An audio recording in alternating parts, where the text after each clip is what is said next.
preventiva, ¿ya? Entonces, en el entendido de que existe una medicina curativa para la cual generalmente ustedes están siendo formados, ¿no es cierto? Cómo curar, cómo resolver un problema de salud. Y pero hoy en día es importante el tema de la medicina preventiva, ¿ya? Entonces me voy a permitir compartir las diapositivas que nos va a orientar un poquito más hoy en día.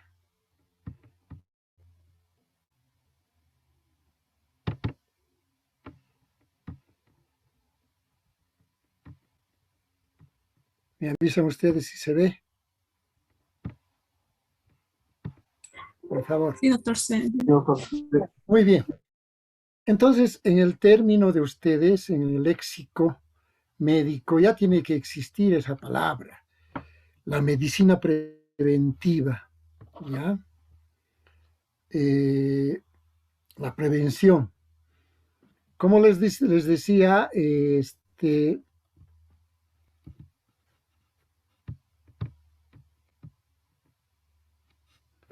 ya los hospitales, dentro de su estructura organizacional, tienen lo que se llama la medicina preventiva, un departamento de medicina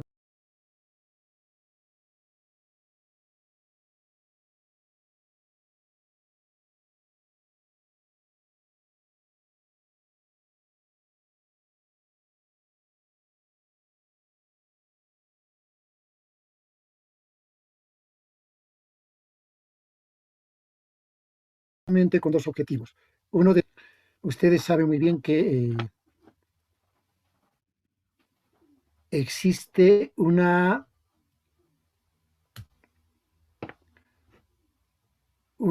medio comunitario donde, si nos ponemos a pensar, los gérmenes son, digamos, menos inocuos que los gérmenes intrahospitalarios. En el medio ambiente comunitario todavía circulan algunos gérmenes o algunas bacterias que son sensibles todavía a algunos antibióticos. Sin embargo, en el ambiente hospitalario, ustedes verán que en el microambiente hospitalario, por las características mismas de los hospitales, las bacterias son más letales, digamos así, porque estas bacterias son resistentes a muchos antibióticos, ¿no es cierto? Son multidrogos resistentes. Entonces, la medicina preventiva, pues, va a actuar a nivel comunitario. Estamos viendo que ya desde hace años el Ministerio de Salud realiza acciones preventivas. Hoy en día existe una especialidad que es la salud familiar y comunitaria, que son los médicos SAPSI, que en este momento están trabajando con el tema de la pandemia, ¿no? Son los médicos que se proyectan a la comunidad con el objetivo de realizar acciones preventivas, como son la educación, modificación del medio ambiente, como son las vacunas, ¿no es cierto? En este caso del coronavirus, estamos viendo que pues se está trabajando bastante en el tema de la inmunización. Esas son acciones preventivas. Pero les decía que también al interior del hospital tenemos que realizar acciones preventivas, ¿no? Y uno de esos elementos es el tema del control de infecciones intrahospitalarias. El control de infecciones intrahospitalarias es una acción preventiva fundamental porque permite al hospital dejar de ser un factor de riesgo.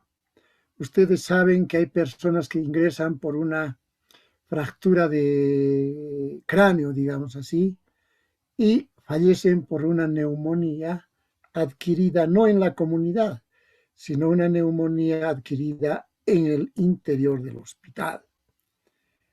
Entonces, cuando existe esto, estamos hablando de que el hospital es un factor de riesgo para la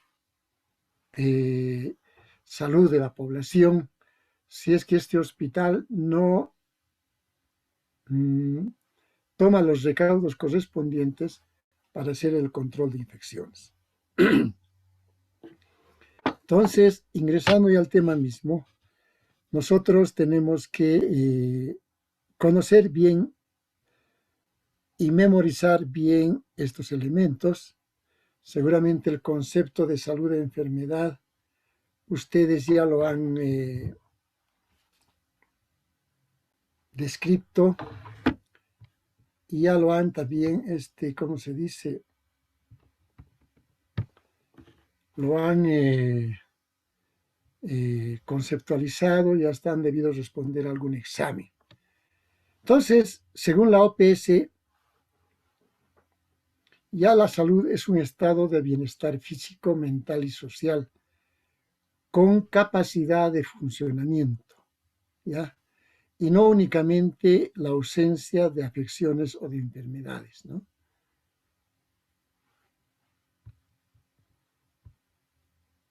La salud es el estado del completo bienestar físico, mental y social.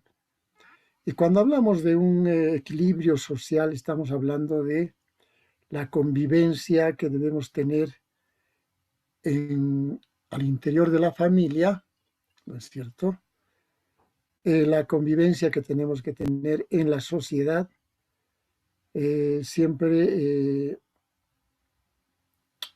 viendo los valores sociales que habíamos comentado anteriormente, la escala de valores, ¿no? La familia, el trabajo y los amigos. Mantener esa escala de valores y no invertirlo. En el momento que estamos invirtiendo esa escala de valores, por ejemplo, si yo en mi casa prefiero, en mi hogar, ¿no? En mi hogar, ustedes, bueno, son jóvenes, tienen conocimiento también de algunos parientes, amigos, vecinos. Si la persona en el hogar prefiere más a los amigos que a la familia y al trabajo, tal el caso de los alcohólicos. Los alcohólicos, por ejemplo, prefieren estar en su grupo, en su grupo social de alcohólicos, dejan la familia y dejan de trabajar. Entonces, estas personas ya están invirtiendo los valores. Entonces, no son personas sanas. La salud es el estado del completo bienestar físico. No solamente es el estar físicamente, sino mental y social. Y en la social tenemos que ser productivos. Pero esta sociedad lamentablemente no nos está brindando, ¿no? Como quien dice, oportunidades de trabajo. Porque acá dice con capacidad de funcionamiento. Tenemos que ser productivos en la sociedad, pero si la sociedad no nos brinda oportunidades de trabajo, etcétera, etcétera, entonces es una sociedad disfuncional también, ¿ya? Entonces, este es el concepto de salud e enfermedad, que va a ser, anótense, pregunta de examen, ¿ya?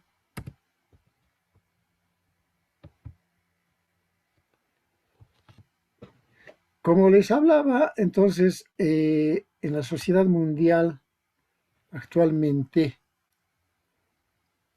muchos han debido escuchar que la tuberculosis es una enfermedad de la pobreza. Entonces, actualmente el hemisferio norte se ha diferenciado del hemisferio sur porque en el hemisferio norte se han incrementado las patologías de la riqueza, ¿ya? Y en el hemisferio sur se han incrementado las patologías de la pobreza, ¿no? La gran desigualdad social ante la enfermedad y la muerte hacía imposible soslayar el carácter de clase en la problemática de salud. Entonces,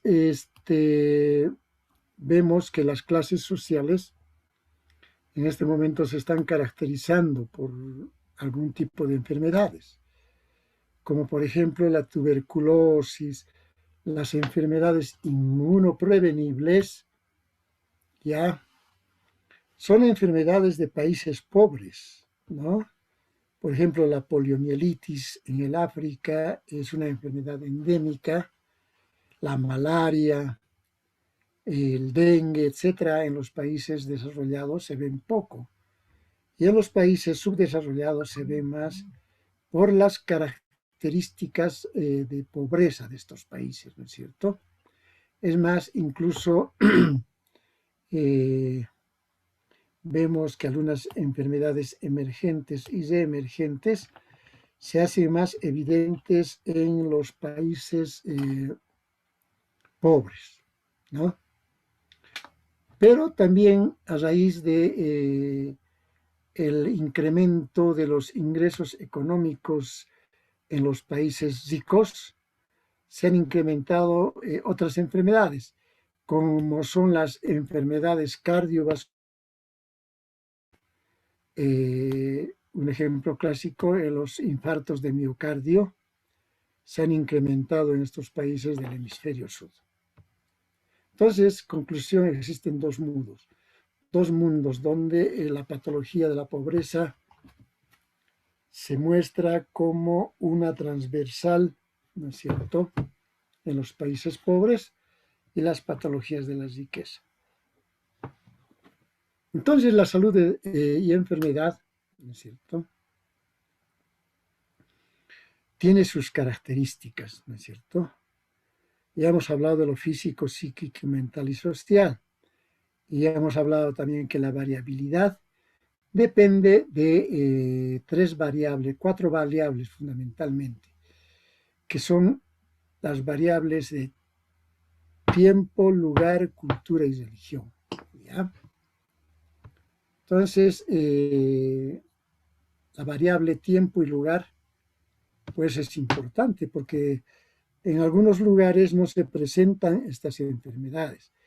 En algunos lugares, por ejemplo, acá en La Paz y el Alto, por ejemplo, no se presenta dengue, no se presenta chikungunya, no se presenta malaria, pero acá de a 300 metros sobre el nivel del mar estamos viendo nosotros, perdón, a 350 kilómetros sobre de La Paz, estamos viendo que en el norte de La Paz se presentan enfermedades tropicales, ¿no?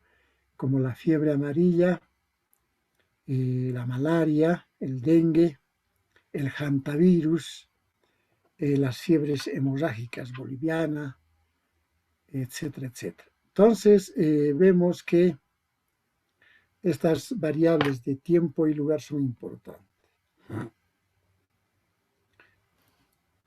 Bueno, para entender mejor lo que es el proceso de salud e enfermedad, no se olviden del iceberg de las enfermedades. No está por demás decirles que un iceberg es un bloque de hielo que está flotando en el mar, ¿no es cierto?, que se desprenden fundamentalmente de los glaciales, y tal es este iceberg que esta película muy vista por todos, Titanic, aparentemente había lesionado el Titanic un bloque de hielo el cual había producido el accidente que muestra la película. Pero, ¿para qué nos sirve el iceberg de las enfermedades? Acá vemos un gráfico y que les voy a mostrar es mucho mejor, porque en el iceberg solamente se ve la punta del iceberg, por eso dicen es la punta del iceberg, ¿no? Un ejemplo clásico es lo que estamos ahora viviendo, la pandemia.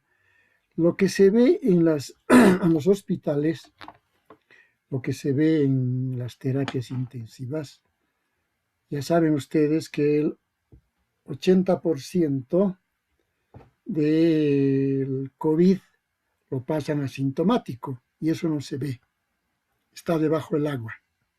Y lo que se ve son los COVID levemente sintomáticos, que es el 15%, y el 5% solamente son los que acuden al hospital, ¿no? O ingresan a terapia. Entonces, lo que vemos en los hospitales, morir a la gente por falta de oxígeno, etcétera, etcétera, solamente es el 5%. Es lo sintomático, ¿no es cierto? Entonces,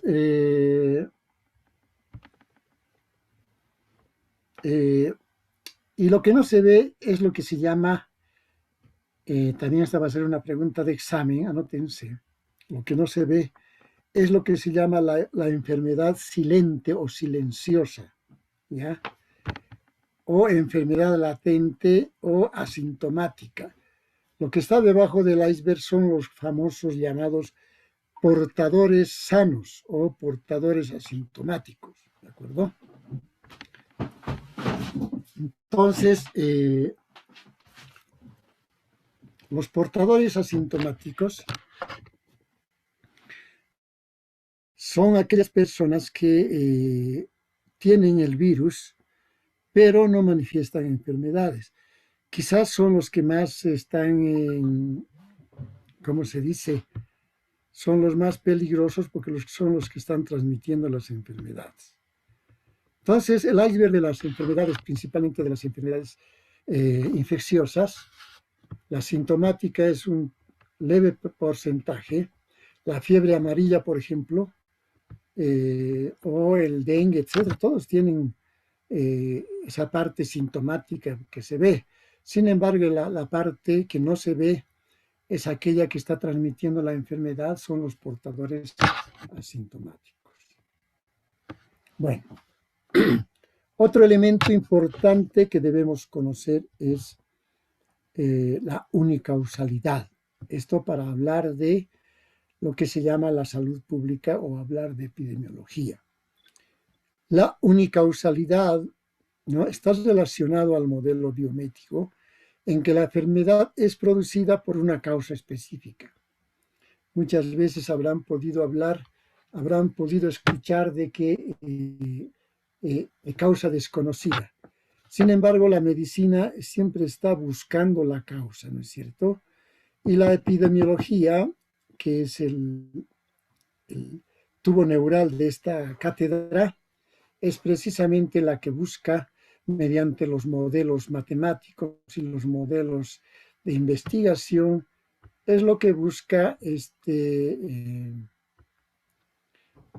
la causa, ¿ya? Mediante los modelos estadísticos, etcétera, etcétera. El médico siempre tiene que ir a buscar la causa y no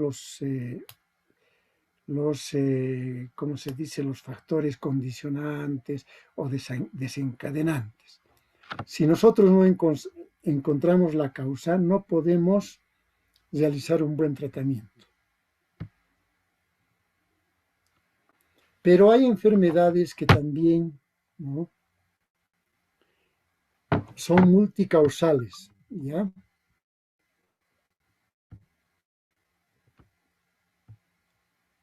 Son enfermedades multicausales. Entonces es importante también conocer este término para poder hablar de salud pública, ¿no es cierto? Muchos de ellos están relacionados con el modo de vida, el trabajo, etcétera, etcétera. Entonces, en las enfermedades cardiovasculares, por ejemplo, intervienen múltiples causas, como es el tabaco, la hipercolesterolemia, la hipertensión, el estrés, el ambiente, etcétera, etcétera. El proceso de salud de enfermedad, ¿no? Alguien decía, este autor, Joseph Leonard, el ser humano mitad de su vida arruinando la salud, y es nomás por la época de nuestra juventud, ¿no es cierto? Mucha gente exagerando con las drogas, mucha gente exagerando con el alcohol, con el tabaco o con la comida chatarra, etcétera, etcétera. Y la otra mitad de su vida, ya cuando existe el daño, trata de arreglar. Pues, tal es el caso del cáncer de pulmón después de haber fumado unos 30 años. Ya vemos que los problemas de enfisema pulmonar, los problemas de cáncer de pulmón ya son irreversibles, ¿no es cierto? Eh, muchos, ven ustedes que tal vez no los conozcan, a estos artistas como Sandro Cacho Castaña, realmente, a ver si se fijan en YouTube, eran cantantes muy famosos de mi época, han fallecido por enfisema pulmonar, por el abuso del tabaco. El mismo presidente Banzer ha fallecido con cáncer de pulmón por el abuso del tabaco, y ni todo el oro del mundo, ni todo el dinero que tenía ha podido arreglar su salud. Eso es lo que quiere decir. ¿Qué nos sirve esta reflexión? Nos sirve precisamente para fortalecer lo que es la prevención. O sea, la prevención, ya veremos más adelante dónde la realizamos. Bueno, este término de ecléctica también es importante conocerlo. Dice que es en su manera de pensar o de actuar, tiene una posición intermedia o indefinida, sin oponerse a ningún participar en estas discusiones acaloradas. Él es muy ecléctico, es decir, huye de los extremos. ¿Qué es un perfil epidemiológico? Ustedes verán que el perfil epidemiológico, ¿ya? Nos está hablando de una descripción, ¿ya? Nos está hablando de una descripción de una determinada población en cuanto a su morbilidad, o sea, en cuanto a qué enfermedades tiene y en cuanto a su mortalidad, pero principalmente buscando lo que decíamos anteriormente, buscando la causa, pues encontramos que la mortalidad y la morbilidad ya están determinadas por los que se llaman los factores de riesgo, ya teniendo en cuenta las características geográficas, o sea, del lugar, la población y el tiempo. O sea, el perfil epidemiológico nos describe una realidad de una población, ya, en cuanto a su geografía. Por ejemplo, en el Alto, como les decía, no vamos a encontrar enfermedades tropicales. A diferencia de países del África, por ejemplo, vamos a encontrar el ébola, vamos a encontrar la poliomielitis, lo que en nuestro país no estamos encontrando. Entonces, mucho depende, dice, de las características geográficas, también depende de la población y también depende del tiempo. Entonces, como les decía, el perfil epidemiológico nos va a hablar de una descripción de una determinada región, una descripción de su población, ¿ya?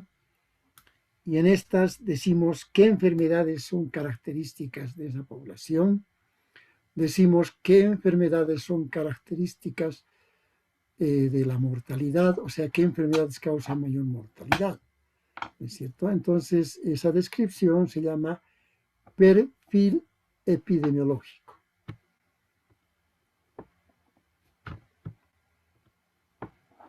Otro término importante que tenemos que estar acuñando, y seguramente les voy a preguntar en el examen, la morbilidad. ¿Qué es la morbilidad? Cuando hablamos de morbilidad, hablamos de enfermedad, ¿no? Este término científico sirve para señalar la cantidad de personas o individuos considerados enfermos. Esta morbilidad se mide pues con tasas, que lo vamos a aprender en las clases durante la siguiente gestión. Otro término importante es la mortalidad. Es un término demográfico que describe el número proporcional de muertes en una población y tiempo determinado. Entonces, la mortalidad también se mide con tasas, ¿no? Las tasas son indicadores estadísticos que nos permiten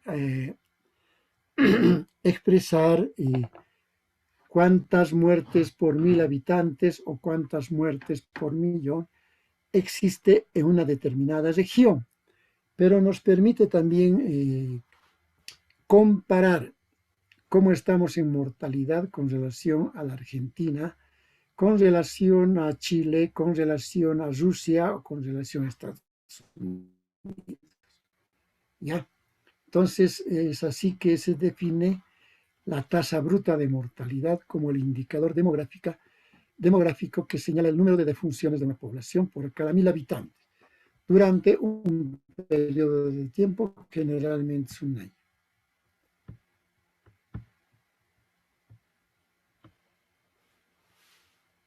Entonces, según los estudiosos epidemiólogos, se considera una mortalidad alta cuando se supera el 30 por 1000. La mortalidad o la tasa de mortalidad es moderada cuando la tasa está entre 15 y 30 por 1000. O la tasa es baja cuando la mortalidad está por debajo de 15 por 1000. La tasa de mortalidad está inversamente relacionada con la esperanza de vida al nacer, de tal manera que cuanto más la esperanza de vida tenga un individuo en su nacimiento, menos será la tasa de mortalidad.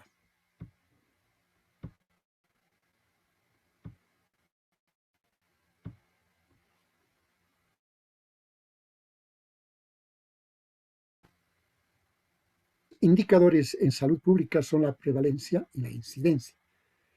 La prevalencia nos está midiendo el total de casos, puede ser de enfermos, fundamentalmente sobre la población en un determinado periodo de tiempo. Y la tasa de incidencia son los casos nuevos que se presentan en un determinado periodo de tiempo.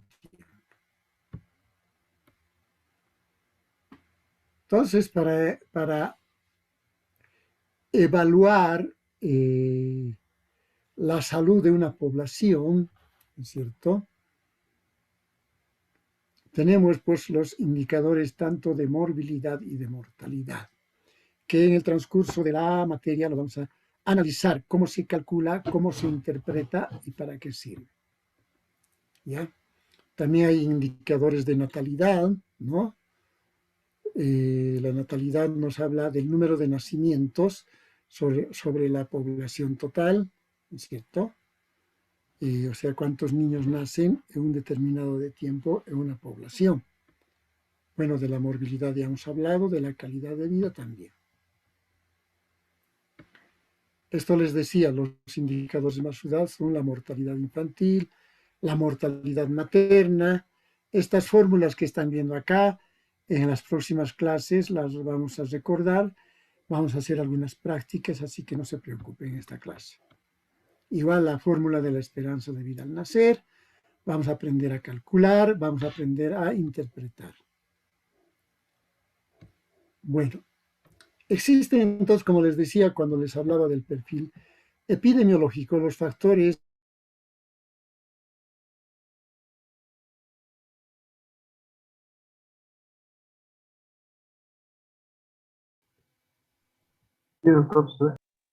muy bien, entonces, continuando con el tema, estábamos en...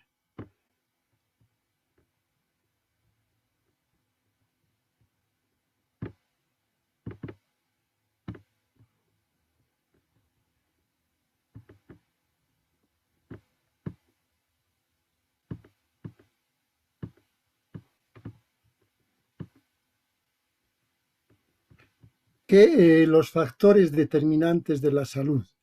Esto es importante y así que anótense porque les voy a preguntar en el primer parcial.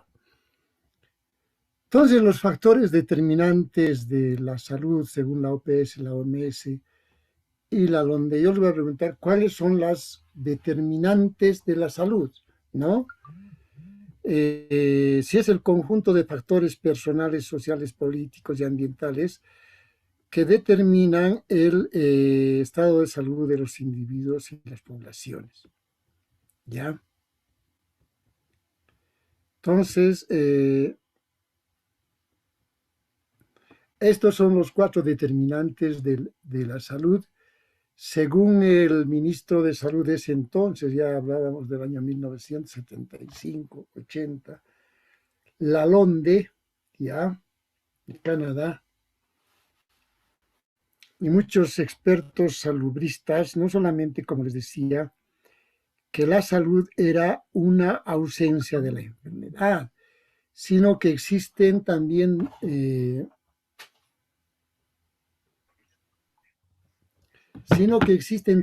muchos factores determinantes. Entonces, ¿cuáles son los 4 factores determinantes? El estilo de vida, ¿ya? Los factores biológicos, el medio ambiente, no se olviden, ¿no es cierto? El estilo de vida y pues interviene en la salud de una población, los factores biológicos, genético-hereditarios, el medio ambiente, obviamente, como ya les decía, acá no tenemos malaria y en otros países como el África existe la malaria maligna, por ejemplo, ¿no? Y este elemento que pocos se tomaban en cuenta para eso entonces, nosotros también somos factores determinantes de la salud y es la organización de los servicios de salud.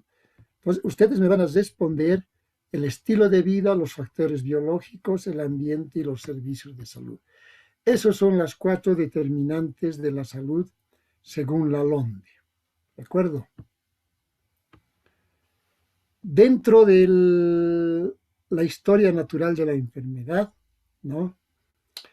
Existe el agente etiológico, el medio ambiente y el huésped susceptible. ¿Ya? Esto también es una pregunta de examen. ¿Cuál es la triada de la historia natural de la enfermedad? Ustedes dirán el agente etiológico, el medio ambiente y el huésped susceptible, lo que nos condiciona a que una persona, una población, sea enferma. ¿Ya? Entonces, aquí describiendo ya, ampliando este tema de el agente. Los agentes pueden ser biológicos, ¿no? Como estamos ahora con la pandemia del rotavirus, pueden ser las bacterias, físicos, ¿no es cierto? No se olviden, por ejemplo, por el frío están muriendo muchas personas que se sobrepasan con los tragos, ¿no? Las hipotermias que sufren muchas personas y mueren. Los químicos, fármacos, sustancias tóxicas, los órganos fosforados, por ejemplo, que estaba muy de boga en los suicidios, que son primeras causas en las emergencias en los hospitales, ¿no? La intoxicación por raticidas, etcétera, etcétera.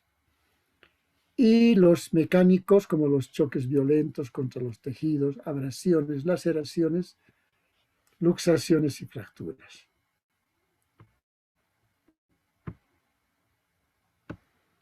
Pero desde hace ya 10 años se ha hablado mucho del estrés, ¿ya? Y la depresión. Las principales causas de suicidio también está la depresión, ¿no es cierto?, de los jóvenes principalmente, y en los países desarrollados lo mismo. Este elemento del estrés está causando pues mucha morbilidad y también mucha mortalidad. Y factores sociales como el tabaquismo, alcoholismo, drogadicción, etc. Dentro del medio ambiente ya hemos hablado, ¿no es cierto? El medio ambiente es diferente, los países tropicales con los países que vivimos en el altiplano. Esta también va a ser una pregunta de examen. En la historia natural de la enfermedad existen dos periodos, ¿ya? Un periodo prepatogénico y un periodo patogénico o de evolución natural de la enfermedad. Este es importante porque podemos actuar en estos distintos periodos, saber en qué momento actuar con la medicina preventiva. En el tema de la historia natural de la enfermedad, en el periodo prepatogénico, quiere decir que el periodo cuando una persona está sana, ¿no es cierto? Podemos actuar con la medicina preventiva, y en el periodo patogénico ya tenemos que actuar con el tema de la curación y la rehabilitación. Entonces, yo les voy a preguntar cuántos tipos de prevenciones existen. Ustedes me dirán, existe la prevención primaria, la prevención secundaria y la prevención terciaria. Un ejemplo de prevención primaria, es lo que les decía, la prevención primaria actúa antes de que el paciente se enferme, ¿ya?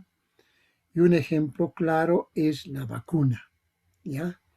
La vacuna no se vacuna en personas enfermas, se vacuna a las personas que todavía no están enfermándose. Tal es el esquema de vacunación del programa ampliado de inmunizaciones, el PAI, ¿no es cierto? A los recién nacidos ya les damos vacunas contra la polio, contra el neumococo, contra el tétano, la difteria, la coqueluche, contra la hepatitis B, contra las neumonías y meningitis por, ¿cómo se llama? Por el Haemophilus influenza, etcétera, etcétera. Y hoy en día estamos viendo que estamos haciendo prevención primaria contra el coronavirus antes de que las personas se enfermen.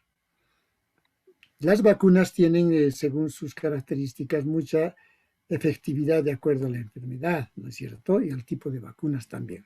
Entonces, la prevención primaria, su ejemplo es la vacuna como prevención primaria. Actúa en personas sanas. La prevención secundaria se refiere a la detección oportuna de una enfermedad. O sea, yo ya estoy enfermo, he tenido los periodos iniciales de una enfermedad. Por ejemplo, la gente por ejemplo, en la población femenina, mayor de, ya con vida sexual activa, muchas personas ya tienen, por ejemplo, cáncer de cuello uterino, pero no tienen todavía sintomatología. Entonces, la prevención secundaria se refiere a detectar la enfermedad en sus estadios iniciales. Entonces, un ejemplo claro es el Papa Nicolau, ¿ya? El Papa Nicolau es un screening, un cribaje o un tamizaje para detectar a las personas que están empezando con la enfermedad, antes de que esta enfermedad, digamos, cause daño ya en su salud y produzca la muerte. Con el Papa Nicolau y con la biopsia gracias a la colposcopía, yo puedo detectar oportunamente los estadios iniciales del cáncer de cuello uterino. A esto se llama prevención secundaria. Por ejemplo, a ver, veremos también con el testeo hoy en día del antígeno nasal, ¿no es cierto? Aunque la evolución natural del coronavirus es diferente, porque ya muchas personas hemos detectado a tiempo que estaban infectados, pero igual han muerto, ¿no es cierto? Pero sin embargo, sirve todavía para poder detectar a tiempo una enfermedad con el PCR, con el antígeno nasal, y por lo menos iniciar un tratamiento ya oportuno y que pueda disminuir, digamos, las lesiones en estos. ¿Ya? Y la prevención terciaria se refiere pues a la rehabilitación, ¿ya? Si bien muchos pacientes, por ejemplo, que han tenido lesiones articulares, pueden quedar anquilosamiento de sus rodillas, etcétera, etcétera. Con la rehabilitación se puede evitar un cierto grado de incapacidad en estas personas, ¿no ve? Entonces, la rehabilitación es otro ejemplo claro de prevención terciaria. Entonces, pregunta de examen les voy a repetir. Prevención primaria, la vacuna. Prevención secundaria, el Papa Nicolau o cualquier otro procedimiento de screening, tamizaje o cribaje. Van a averiguar, anótense qué es un tamizaje, qué es un screening, qué es un tamizaje.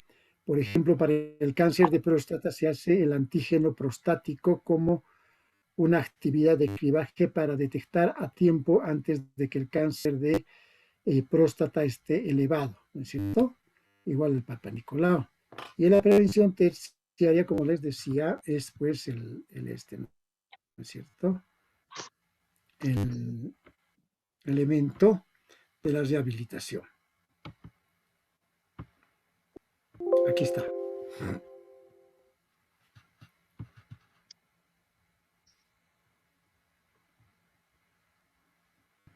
Entonces, la prevención primaria está encaminada a intervenir antes de que exista la enfermedad, ¿ya?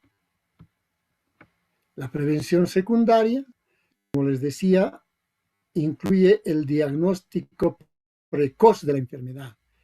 Los ejemplos de prevención secundaria incluye la localización y detección de casos, los métodos para prevenir la diseminación de la enfermedad, de las enfermedades transmisibles, las terapias adecuadas para el tratamiento de la enfermedad y la prevención de complicaciones adicionales. Y la prevención terciaria, como les decía, nos habla de la rehabilitación. Entonces, aquí está otro cuadrito que ustedes tienen que memorizarlo bastante bien. También la educación en salud es parte de la prevención primaria, ¿no es cierto? La nutrición, por ejemplo, en el cáncer, en el caso del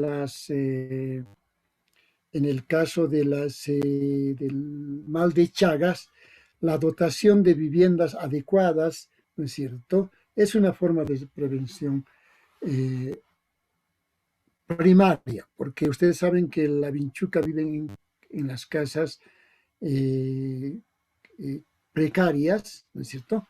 Y si nosotros damos a la población viviendas, si nosotros dotamos de mosquiteros, etcétera, etcétera, podemos pues hacer prevención primaria, ¿no es cierto? La higiene, el saneamiento ambiental, la prevención contra accidentes, ¿no? La protección contra los cancerígenos, evitar alérgenos, etcétera, etcétera, nos habla de una prevención primaria. Pero ya en el periodo patogénico, ¿no es cierto? Hemos hablado ya esto del Papa Nicolau, etcétera, etcétera. El perfil epidemiológico ya hemos hablado, ¿cierto? Y entonces el médico, si ustedes ven, en su vida diaria está haciendo prevención primaria fundamentalmente porque si ustedes van a ser pediatras, por ejemplo, lo primero que van a hacer es decir, vacúnese, ¿no es cierto?, al niño. Y eso es prevención primaria. Si nosotros somos, por ejemplo, médicos, por decirte, ginecobstetras, el obstetra, cuando hace el control prenatal, le va a hacer el Papa Nicolau, ¿no es cierto? Eso ya se llama la prevención secundaria, o también puede hacer la prevención primaria, ¿no es cierto? Por ejemplo, le indicará a la mujer embarazada que se haga la vacuna del tétanos, la vacuna contra la rubeola, ¿no es cierto? Por ejemplo, hoy en día estamos haciendo en el control prenatal el cribaje o el tamizaje o del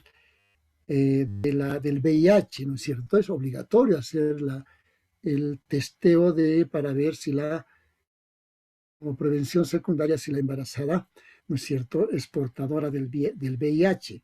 Lo mismo estamos haciendo con el tema de la detección de personas embarazadas con anemia, etcétera, etcétera.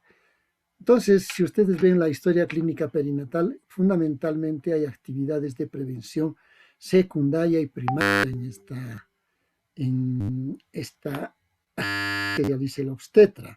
Ahora, si yo, por ejemplo, soy urólogo, ¿no es cierto? Y en las personas ya mayores de 50 años, yo no solamente les voy a curar qué enfermedades tendrá en la urológica, si tiene una prostatitis o si tiene cáncer de próstata. Entonces yo le haré lo que se llama la prevención secundaria y, por ejemplo, le pediré al paciente que se haga una ecografía de próstata. Ahí vemos, por ejemplo, si el paciente ya tiene agrandada la próstata. Luego le pediré como cribaje, le pediré como un tamizaje, la detección de antígeno prostático, ¿no es cierto? El total y libre. Entonces, esto me permitirá hacer prevención secundaria. Por ahí ya tiene elevado, le podemos hacer una prostatectomía para evitar que el cáncer siga avanzando. Esas son actividades de prevención secundaria. Y en la prevención terciaria, les decía también el médico, está haciendo fundamentalmente medicina física y de rehabilitación, pues acciones de rehabilitación para que no tengan secuelas, para que la persona no tenga discapacidad fundamentalmente, ¿no es cierto? Entonces, el médico en toda su vida, por ejemplo, los obstetras y neonatólogos, antes que no se hacían estas actividades, cuando nace el recién nacido, le hacemos un cribaje o tamizaje o screening de la detección del bocio, ¿ya? O del hipotiroidismo. Entonces le pinchamos al recién nacido en el talón una gotita de sangre, lo que nos puede decir que este paciente, digamos, tiene hipotiroidismo. Entonces, ese tamizaje que se hace en los recién nacidos, pues nos permite, está empezando con esa enfermedad, que a la larga puede causarle complicaciones. Sin embargo, si detectamos a tiempos, podemos hacer un tratamiento correcto. Luego, miren, no sé si se seguirá haciendo, pero en el embarazo, no es si esto es éticamente aceptable todavía, pero hay muchas parejas que hacen su detección del síndrome de Down a los 3 meses de gestación de la embarazada, ¿no es cierto? La detección del síndrome de Down, ¿no? Entonces muchas personas ya con una biopsia de vellosidades coriales, ya se hace una punción en la mujer embarazada, se hace la biopsia y se puede saber si el feto, por ejemplo, ya tiene síndrome de Down, y muchas parejas deciden hacer el aborto, ¿no? Como forma de prevención. Pero yo les decía, no sé si es éticamente es posible. Entonces, dicho esto, muchachos, ya hemos hablado de lo que es la prevención primaria, prevención terciaria y secundaria, y el periodo prepatogénico y patogénico. Conclusiones. Tienen que son las 4 determinantes de la salud. Tienen que memorizar las 13 medidas de prevención primaria, secundaria y terciaria, y tienen que también saber algunos ejemplos de todos estos elementos, porque van a ser preguntas de examen. Dicho esto, concluimos la clase. Nos vemos el próximo jueves. Si tienen alguna pregunta, estoy dispuesto a contestarlas. Adelante.